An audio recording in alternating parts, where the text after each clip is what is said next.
할렐루야. 옆 사람 인사합니다. 함께 예배드려서 감사합니다. 은혜 받으세요. 인사하겠습니다.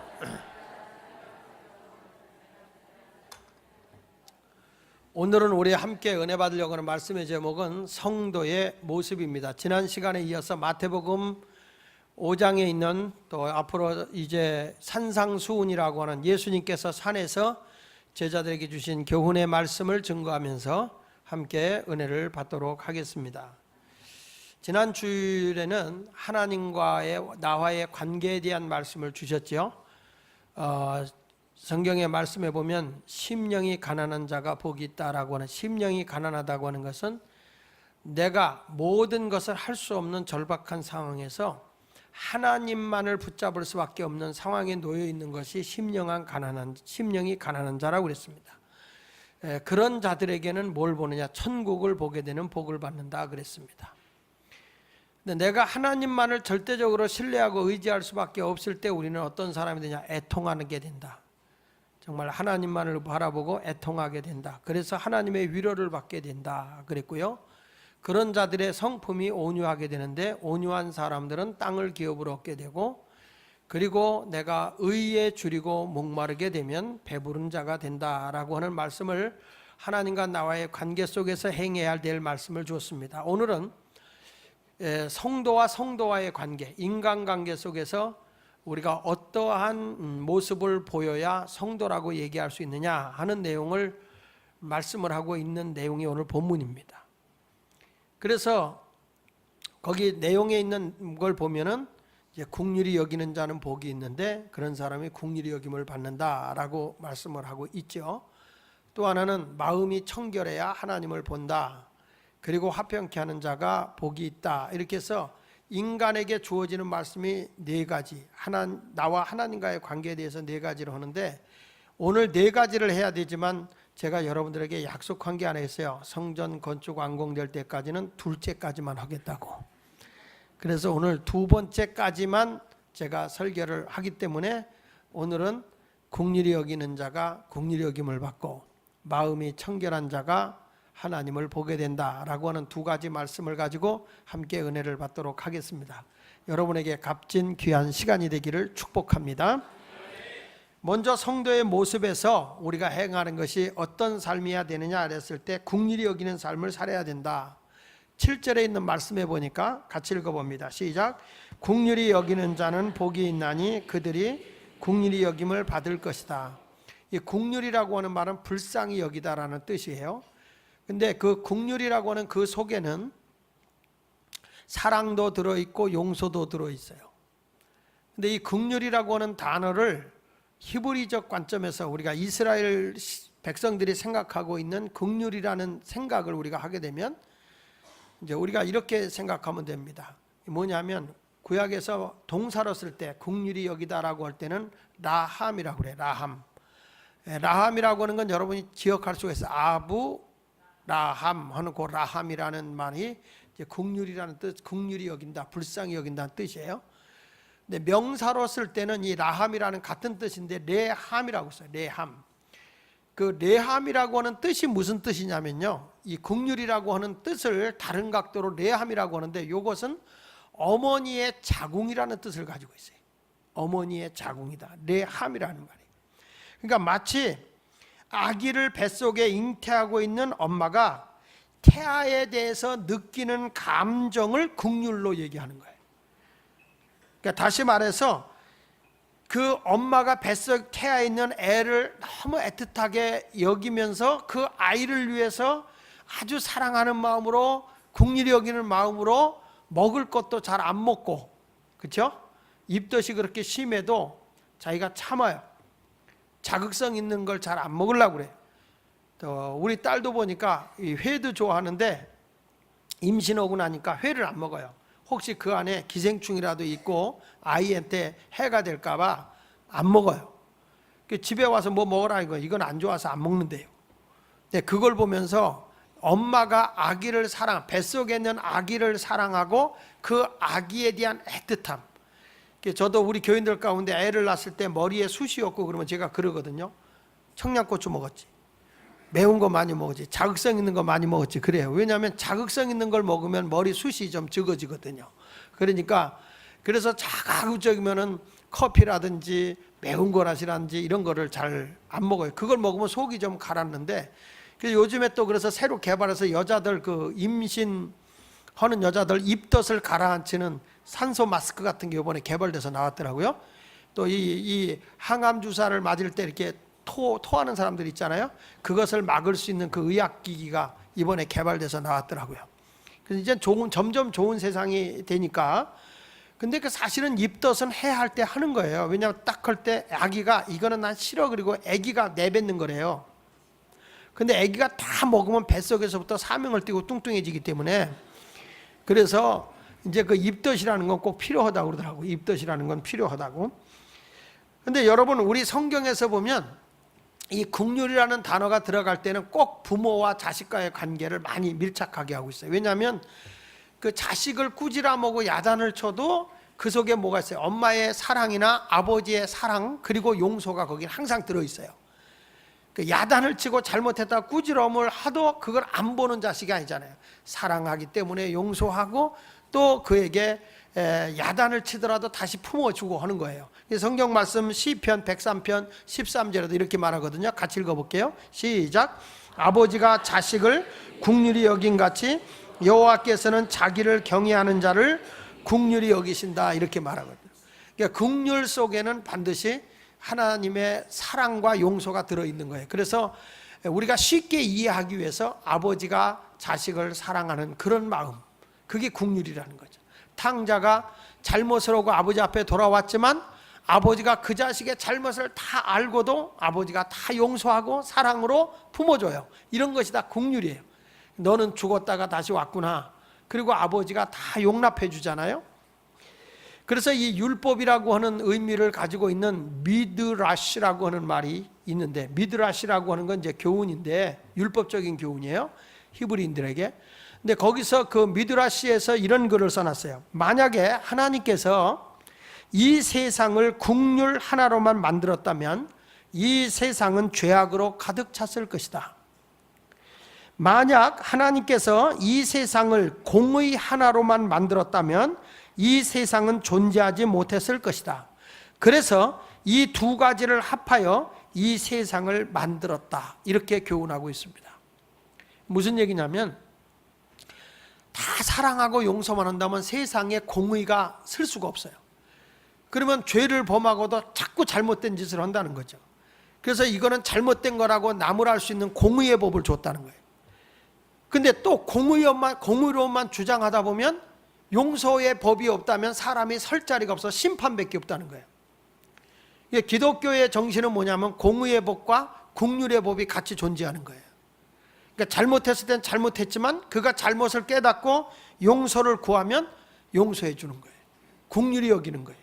형식적인 용서가 아니라 진심으로 잘못을 구하면 그들을 용납해 줄 수 있는 마음이 긍휼인 거예요. 여러분, 사람이 공의 하나만 가지고 산다면요, 이 세상 못 살아요. 근데 사람이 세상을 살다 보면 다 그럴 수밖에 없겠다 그러면서 좀 용납을 하는 입장에 있는 사람은 웬만한 게 다 용서가 돼요. 저는 이렇게 한번 극단적으로 한번 비교를 해볼까요? 이명박 대통령이 됐어요. 그렇죠? 근데 이명박 씨가 대통령이 됐을 때 그분이 다 조사해보면 현대건설에 있으면서 이런저런 그런 사고도 많았으며 또 뭐 허물이 참 많았다고 저는 봐요. 그렇죠? 근데 허물이 많았어요. 근데 사람들의 머릿속에 뭐가 나온지 아세요? 그래도 그분이 뭐 건축업에서 일하는 사람이 뭐 그 정도 뭐 죄 안 진 사람이 어디 있어? 그리고 그냥 쉽게 용서하고 넘어가요. 근데 용서하지 못하고 넘어가서 대통령이 안 된 사람이 누구냐면은 그 사람이 이해창이라는 분은 법이요, 법을 주관하는 사람이라 항상 공의만 얘기하고 원칙만 얘기했어요. 이분이 원칙만 얘기하는데 그 사람이 무슨 문제가 불거졌냐면 대통령 막 선거할 때 아들 둘이 다 군대를 안 갔다 이거예요. 그러니까 세상에 그렇게 원칙만 주장하던 사람이 그럴 수가 있어? 그래서 사람들이 표를 안 줬어요. 그래서요, 너무 공의만 주관하면요 용서의 법이 없어요. 근데 옳지 않은 것은 옳지 않다고 하면서도 또 용서할 때 용서를 하면 사람이 긍휼히 여김이 있으면 또 자기도 긍휼히 여김을 받아. 오늘 성경이 그거예요. 남을 긍휼히 여기는 자가 긍휼히 여김을 받는 거예요. 남을 긍휼히 여기는 사람이 없이 원칙만 주장하고 이것만 옳다 그러면요, 절대 남한테 긍휼히 여김을 받을 수가 없어요. 그러니까 여러분, 목사들이 조금 잘못하면 성도들이 긍휼함이 없는 것이 왜 그러냐면 용서를 못하잖아요. 세상에 목사가 그럴 수가 있냐고. 이 목사가 그럴 수가 있냐고. 그렇게 원칙대로 살고 말씀대로 살라고 하는 목사가 세상에 어떻게 자기는 그 말씀대로 못 살아요. 세상이 땅을 치고 땅이 꺼지고 하늘이 무너져도 있을 수 없는 일이라고 막 울부짖고 막 사람들이 용서를 안 합니다. 목사가 그럴 수가 있냐고. 그래서 제가 오늘 설교를 긍휼이라고 하는 설교를 하고 있는 거예요. 사람이 아무리 잘못을 해도 그 속에 용서라고 하는 법이 존재하고 있어야 된다는 거예요. 근데 여러분들 보면은 아주 냉정하게 원리 원칙을 주장하는 분들이 있습니다. 아주 사람이 차죠. 경우가 박죠. 근데 그분들이 조금 잘못할 때는 절대 사람이 용서 안 하는 거예요. 그래서 여러분들이 남을 원칙을 주장하면서도 잘못했을 땐 용서법이 따라야 돼. 불쌍히 여기는 마음이 있어서, 그렇지만 당신이 잘못을 그렇게 한다고 했으니 용서합니다. 그리고 받아주는 거예요. 받아주니까 긍휼히 여긴 거예요. 그러면 내가 잘못했을 때, 아유 나도 그런 일 했을 때, 그분도 그렇게 용서했다고, 우리 다 용서해야지. 그래서 긍휼히 여김을 받는 거예요. 이것이 바로 복 있는 사람인 줄로 믿습니다. 근데 이 예수님께서 긍휼히 여기는 자가 긍휼히 여김을 받는다라고 하는 이 설교를 할 때는요, 그 시대에는 상당히 충격적인 말씀이세요. 이게 이 시대는 헬라 문화와 그리고 로마가 통치하고 있는 시대였기 때문에 이때는 자비와 긍휼을 베푼다고 하는 것은 나약한 언어였어요. 그 시대는 오직 정의와 용기, 힘 이런 것만 살아있다고 말씀하고 있을 때거든요. 그 당시의 문화를 보면 힘으로 세계를 정복하고 강제로 수많은 노예를 끌고 와서 부리고 하던 이런 시대가 헬라 문화와 그리고 로마인들이 통치하고 있는 시대였어요. 오죽하면 그 시대의 대왕이었던 알렉산더 대왕의 스승인 그리스의 철학자인 아리스토텔레스라고 하는 사람도 뭐라고까지 얘기했냐면 노예는 살아있는 연장이다, 그렇게 얘기했어요. 그러니까 저 사람들은 쓰다가 쓸모없으면요 재미감으로 하는데, 우리가 뭐 이렇게 돼지도 키우다가 잡아먹듯이 이제 이 노예들도 부리다가 쓸모가 없으면 원형 운동장에다 모아놓고 거기다 모아놓고 사자를 풀어요. 그러면 거기 사람들이 새까맣게 모여서 구경하는 거예요. 그래서 사자와 이 노예가 싸워서 이기면 풀어줘요. 근데 여러분, 사자와 그 사자도 한두 마리가 아닌데 어떻게 싸워 이길 수 있겠어요? 그러면 거기서 사자들이 달라붙어서 그를 뜯어먹는 그 몸부림을 치는 그것을 희열을 느끼면서 사람들이 구경했거든요. 이제 이런 시대였어요. 그리고 또 뭐 했냐면은 쓰다가 나이가 들고 쓸모없으면 쓸모없는 연장 버리듯이 사람을 그렇게 버렸어요. 그래서 노예들을 뭐라고까지 표현했냐면 영혼 없는 짐승과 같은 존재들, 영혼이 없다, 이렇게 생각을 한 거예요. 자, 이러한 시대에, 이런 시대에 여러분, 이렇게 잔인한 시대에 긍휼히 여기는 자가 긍휼히 여김을 받는다?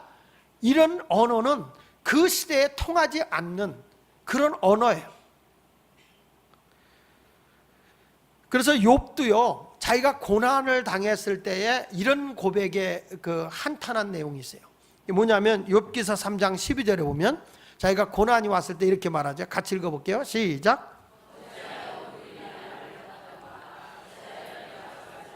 어찌하여 무릎이 나를 받았던가, 어찌하여 내가 젖을 빨았던가. 어렸을 때 젖을 안 빨아 먹었으면 내가 죽는 건데 내가 왜 살아가지고 이 고통을 겪는가. 그러면서 그 앞에 뭐가 나오냐면 어찌하여 무릎이 나를 받았던가 라는 말을 그 시대의 문화로 이해를 해야 됩니다. 이게 뭐냐면은 이제 엄마가 아기를 낳잖아요. 엄마가 아기를 낳으면 그 아기를 하인이 이렇게 받아가지고 그 아버지 앞에다가 아기를 놔요.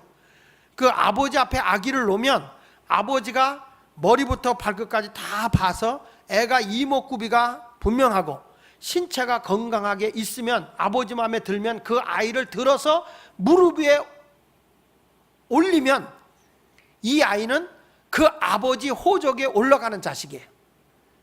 그런데 아버지가 이렇게 봐서 이 자식은 내 마음에 안 들어, 그러면 아버지가 그 아이를 안질 않아요. 무릎 위로 올리질 않으면 얘는 바깥에다 내다 버리는 거예요. 그래서 아이를 죽이는 겁니다. 이 욥의 시대 때 이랬어요.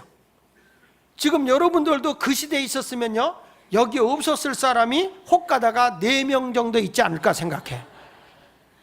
그러니까 이 아이를 들어 올렸다는 거예요. 무릎 위로 들어 올렸다. 왜 아버지가 나를 무릎 위에 들어 올려서 나를 살게 했던가, 이렇게 고통 속에 있을 때 탄식하고 있는 거죠. 자, 이렇게 어려운 시대 때, 여러분, 이런 잔인한 시대 때 그런 사람을 보면 불쌍히 여기세요, 국률이 여기세요. 그게 통하지 않는 거예요. 마찬가지로 로마 시대 때도 그 엄청난 힘과 권력을 가지고 자기 주권을 가지고 모든 사람을 부리고 짓밟고 그냥 막 짐승 부리듯이 사람을 부리는 시대에 그 나약한 사람들을 국률이 여기는 자가 되라고 하는 것은 충격적인 말씀인 거예요. 이 국률이라고 하는 이 단어, 여러분, 하나님께서 얼마나 우리를 국률이 여기셨으면 예수님의 피값을 주고 십자가에 죽기까지 하면서 우리의 모든 죄를 다 담당해 주셨어요. 그래서 내가 노력하지 않았음에도 불구하고 허물과 죄를 우리 하나님께서 독생자 예수님의 피값으로 나를 다 용서해 주셨어요. 그래서 성경 말씀 에레미야가 3장 22절에 보면 시작, 여호와의 인자와 국률이 무궁하심으로 우리가 진멸되지.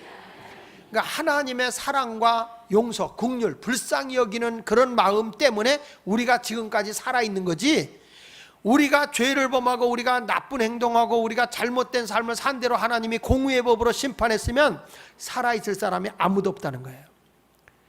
지나온 과거로부터 여러분 지금까지 살아오는 동안에 내가 하나님 앞에 얼마나 잘못한 것이 많아요.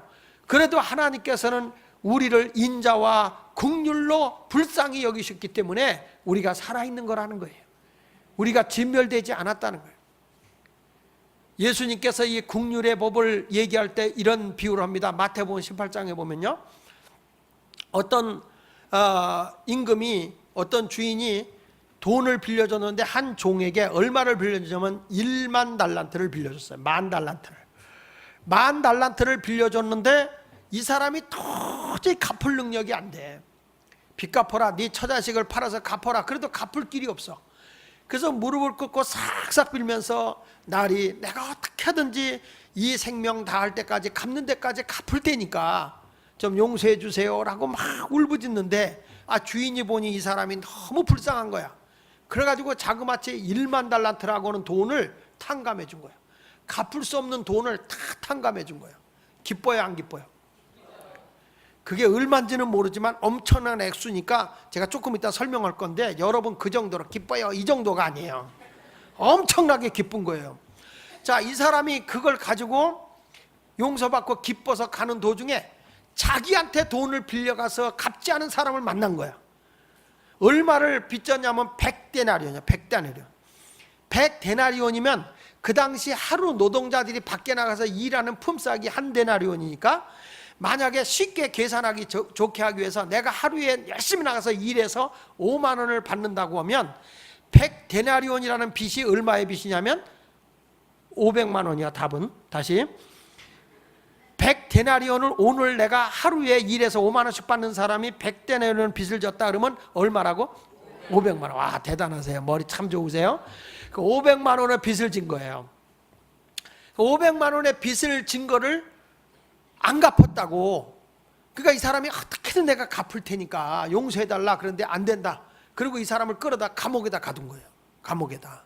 그러면 이 용서받은 사람이 1만 달란트를 탕감받은 사람이 1만 달란트가 얼마냐면요, 한 달란트가 6,000데나리온이에요.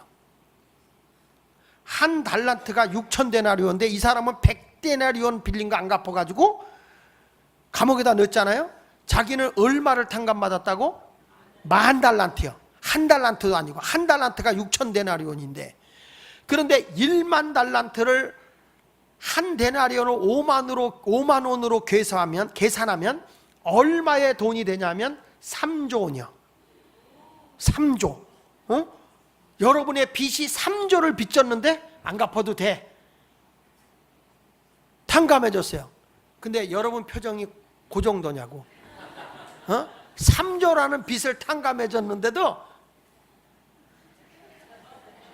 그것은 우리가 하나님 앞에 지은 죄가 그렇게 상상할 수 없을 정도로 큰 빚이다 이거예요. 그런데 그 빚을 예수님의 십자가상에서 다 우리의 죄를 용서해 준 거예요. 용서해 줬는데 여러분 요것만한 거 한 데나리온 아니 100데나리온어치를 용서 못 하잖아요. 나는 내 눈에 흙이 들어갈 때까지 나는 절대 용서 못 해. 이거는 뭐가 없는 거예요? 긍휼이 여김이 없는 거예요. 긍휼이 여김이 없는 거예요. 너는 탕감받았는데 왜 남을 탕감해줘? 그러니까 성경에 마태복음 18장 33절에 이렇게 말씀하는 거예요. 자, 시작. 내가 너를 불쌍히 여긴 같이 너도 내 동료를 불쌍히 여김이 마땅하지 아니하냐? 그러니까 마땅하지 않고 그러니까 나도 너를 탕감하지 못하겠다는 거예요. 도로 갚으라는 거예요. 그러면서 마태복음 18장 35절에 이렇게 말합니다. 시작. 너희는 각각 마음으로부터 형제를 용서하지 아니하면 나의 하늘 아버지께서도 너희에게 이와 같이 하시리라. 절대로 용서하지 않는다는 거예요. 너도 남을 용서하지 않으면 용서하지 않는다는 거예요. 긍휼히 여기는 마음이 있어요. 여러분 지금도 내 마음에 용서가 되는 사람 있고 안 되는 사람 있잖아요. 제가 이 여자분들에게 물어볼게요. 내 남자가 사랑하는 남자가 어느 날 외도를 했어. 그러니까 잘못을 하고 탁 들어와서는 여보 내가 눈깔이 삐었어, 내가 잘못해서 순간의 방심으로 그랬어, 용서해 줘, 진심으로 회개하고 돌아왔어. 용서가 돼요? 용서해 줘요? 1번 용서가 된다, 2번 죽어도 못한다. 시작. 진심으로 회개하고 돌아왔는데 그 용서가 되냐 이 말이야. 근데 그렇게 용서할 수 없는 그 큰 잘못을 예수님의 그 크신 사랑으로 용서받은 것처럼 너희가 용서했는데 우리가 100데나리온을 용서 못한다니까요. 교회 안에서 조그만 잘못한 거 100데나리온을 용서 못한다고요. 그러면 남자만 그런 거 아니고 남자들에게 물을게요. 내 사랑하는 아내가 어느 날 눈깔이 삐어서 웬 놈하고 놀다가 여보 내가 순간적으로 잘못했어, 내가 잘못했어, 내가 그래서 그랬으니까 용서해줘, 나 정말 당신만 모시고 이제 애들하고 잘 살 거야, 내가 다시는 안 그럴게. 그리고 돌아왔어요. 그러면 남자분들 1번 용서한다, 2번 버리고 재혼한다. 자 10번 시작. 1번. 남자들은 다 용서해요. 여자들은 대답을 안 했어요.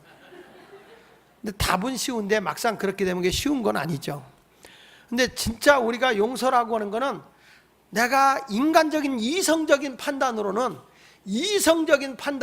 불가능해요. 그런데 하나님의 은혜를 힘입은 사람은 그것이 가능하다는 거예요.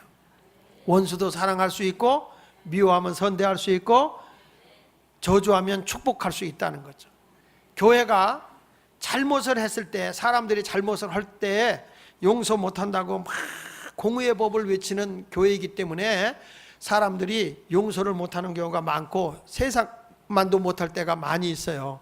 그러나 진짜로 우리 하나님은 회개하는 사람은요 용서합니다. 근데 하나님 앞에 긍휼함 속에는요 용서라고 하는 것이 숫자의 개념이 없어요. 몇 번 용서했냐. 우리는 사람 용서할 때 몇 번 용서하죠? 3, 3세 번. 우린 용서해줘도요 용서한 걸 잃어버리질 않아. 다 계산하고 있어요. 너 이게 몇 번째인 줄 알아? 애한테 하면서 너 이거 몇 번째야?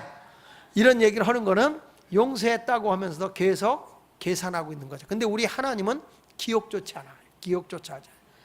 내 죄가 주홍같이 붉을지라도 흰눈같이 희게 되고 내 죄가 진홍같이 붉을지라도 내가 양털같이 희게 하겠다.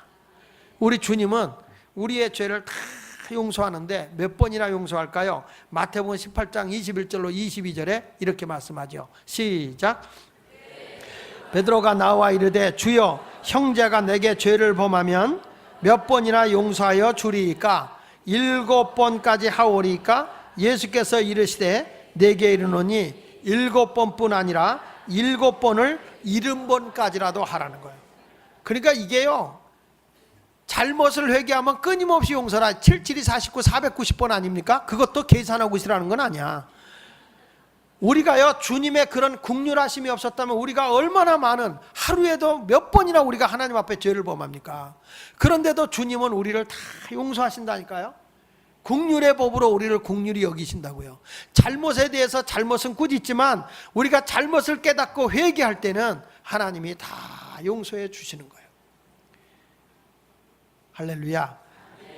그래서 이런 국률이 여기는 마음, 그래야 국률이 여김을 받게 되는 걸 믿으시면 아멘. 여러분 주변에 너무 원리 원칙을 따지고 찬바람이 싸늘하게 이렇게 하는 분들 있잖아요. 옳고 그름만 냉정하게 할 때는 하라 그죠. 그건 잘못된 거니까 잘못은 그렇게 해야 돼요. 저도 그렇게 해요. 그러나 용서를 구할 때는 용서해야 되는 거예요. 그 받아줘야 되는 거예요. 할렐루야. 자, 이런 사람이 복을 받아서 나도 국률 여김을 받는 겁니다. 두 번째로 넘어갑니다. 두 번째는 성도의 모습은 마음이 청결한 거예요. 따라합시다. 마음이 청결하자.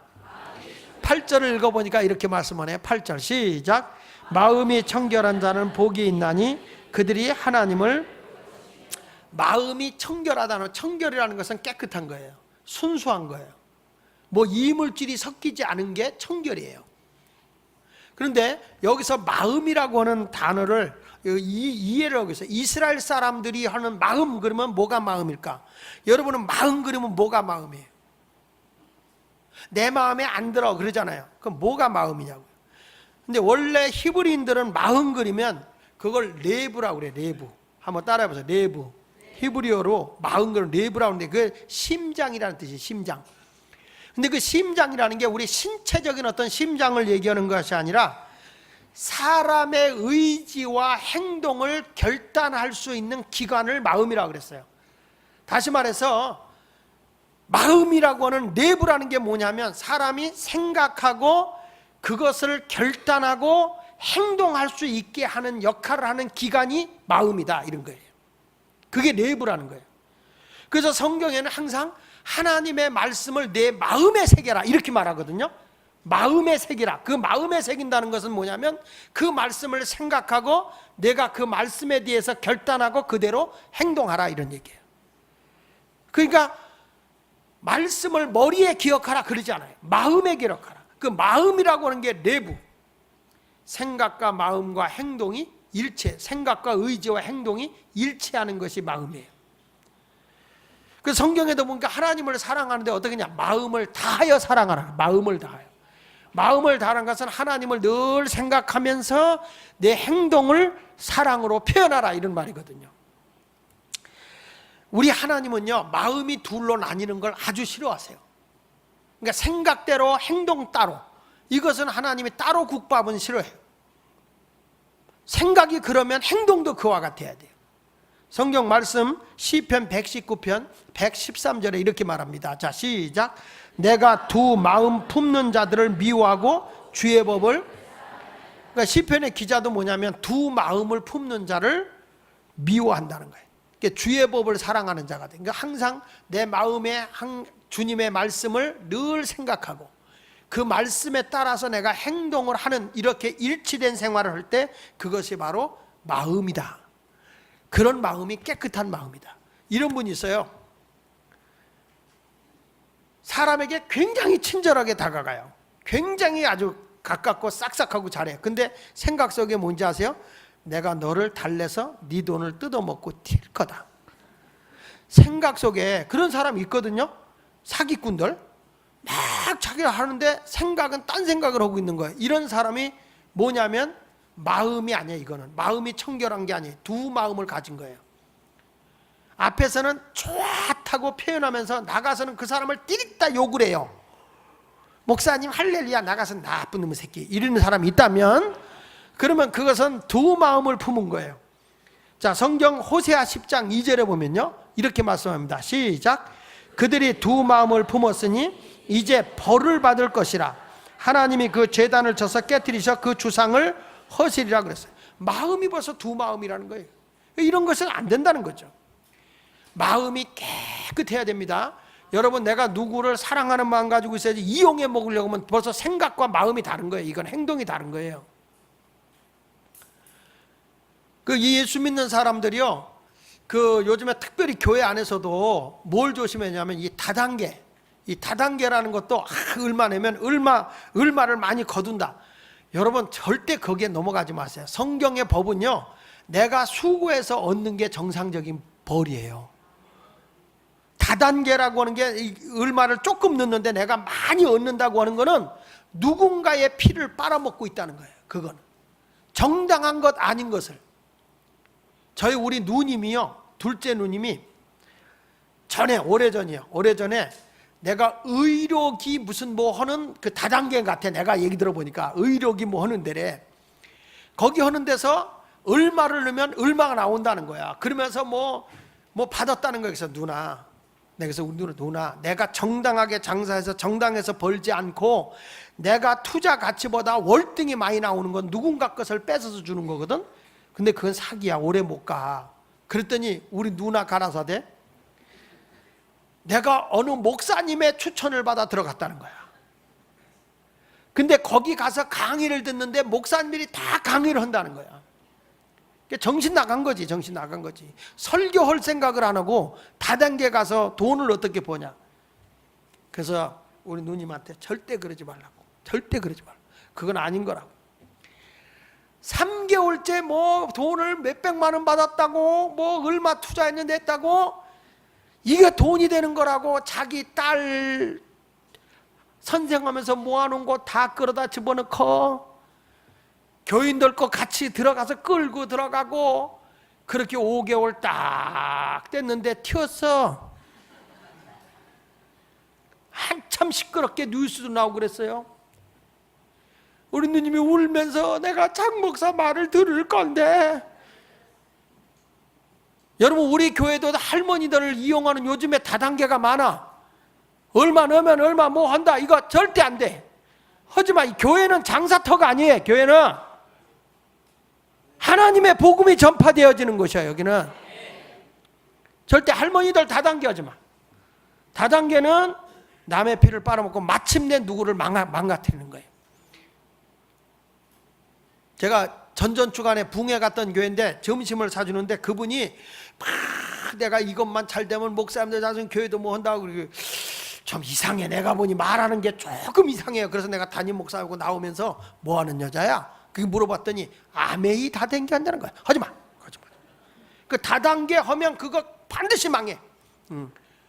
내가 우리 교회도 그런 사람이 있었는데 몇 번 내가 강단에서 얘기했을 때 오히려 목사님이 강대 자기를 친다 그러고 나갔다가 다 털어먹고, 중국에 내가 가서 만났어. 중국으로 도망가서 장사하고 있는 사람 만났다니까. 그분이 나 만나서 그런 거예요. 그때 목사님 말 들을 걸 지금 들어. 지금 하나님 앞에 바로 서는 게 복이에요. 바로 서는 게. 믿습니까? 그러니까 벌써 보세요. 사람한테 이거 할게 막 하면서 지금 딴 생각 갖고 있는 건, 이건 벌써 마음이 다른 거예요. 하나님 말씀에 어긋나는 거는 벌써 잘못된 거예요. 그러니까 말씀을 육비에 새기세요. 마음에 새기세요. 생각과 마음이 일치가 되는 것이에요. 그것이 순수해야 되는 거야. 그래서 마음이 청결하면, 내가 마음이 순수하고 깨끗하잖아요. 자면서도 하나님 만나요. 내가 일을 하면서도 주님 만나고, 주님이 내 마음이 순수하게 나가면요, 하나님이 오셔서 만나주시고 내 문제 해결해 주세요. 그런 하나님을 우리가 믿는 거예요. 마음이 청결해야지. 마음이 청결하지 않다고요. 안 된다고요. 그래서 성전에 갈 때도 어떤 어떤 마음으로 예배 드려 가야 되느냐. 시편 24편 3절로 4절에 보니까요. 자, 읽어봅니다. 시작. 그의 거룩한 곳에 설 자가 누구인가? 손이 깨끗하며. 손이 깨끗하다는 게 뭐예요? 정직하게 사는 거. 남의 것을 훔치는 사람 보고 우리가 옛날 할머니들이 뭐냐면 걔 손이 더럽다 그런 얘기를 해요. 손이 깨끗한 것은 정직하게 사는 손을 얘기하는 거예요. 손이 깨끗하며, 그 다음에 마음이 청결하며, 또 뜻을 허탄한 데 두지 아니하며 거짓 맹세하지 아니하는 자로다.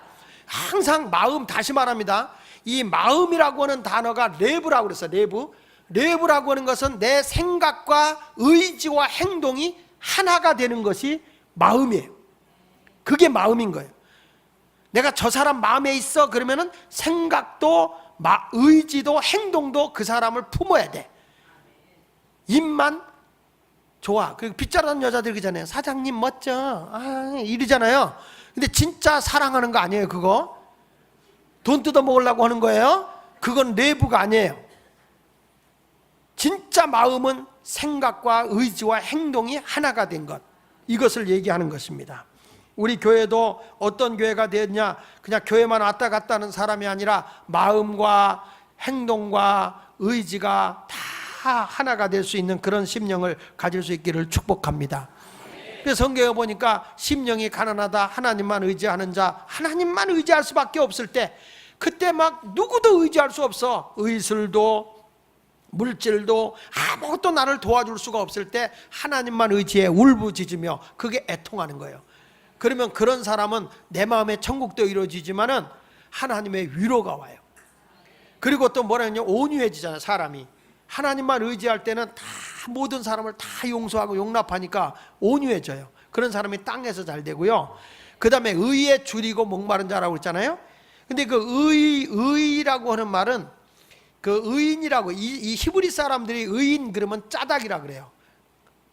그리고 이걸 여기서 나온 그 단어가 의인의 행동을 표현할 때는 쯔닥하라고 그러는데, 쯔닥하는 뭐냐면 구제라는 뜻이에요. 그 이스라엘 사람들이 저 사람 의인이다 그러면 뭔 관이? 가난하고 어려운 사람들에게 내가 구제하잖아요. 그래서 구제하는 행동을 보고 저 사람은 의인이다 그랬어요. 그래서 성경에서 말하는 의에 줄이고 목마르다고 하는 말은 가난하고 어려운 자를 내가 도우려고 하는 마음이 막 있는 사람들 있잖아요. 이런 사람은 하나님의 배부름을 준다는 거예요.